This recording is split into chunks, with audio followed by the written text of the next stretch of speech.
እሑድን ቤት አሳለፍክ አይደል? ታሰራችሁኝ እኮ በእናትሽ። ይመቻል እኮ ታዲያ አማረብህ አማረብህ። የት ትውላለህ ታዲያ? እንደ እውነት ከሆነ ማለት ነው አንድ ሰው ቢያንስ ቤት መዋል ያለበት ከ4 ሰዓት እስከ 12 ሰዓት ብቻ ነው።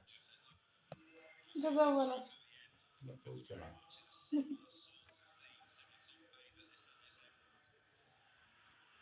ዛሬ ማን ነው የሚጫወተው? የሳተው ኳስ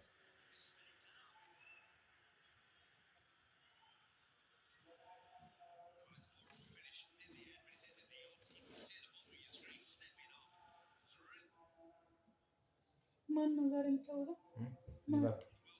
ከማን ጋር? ከፍላ ሊቤ ነው የሚያሸንፈው። ጎል ያገባ ያሸንፋል። የአርሰናል ደጋፊ ስለሆንኩ የአርሰናል ደጋፊ ሆንክ በቃ በስተመጨረሻ የምትመርጠው ስታጣ በስተርጅና አሁን አቋሙን ስታይ ነው እንጂ። ኧረ ድሮም ቢሆን በቃ ማለት ይሄን ያህል አሁን ቤት ደጋፊ አይደለሁም።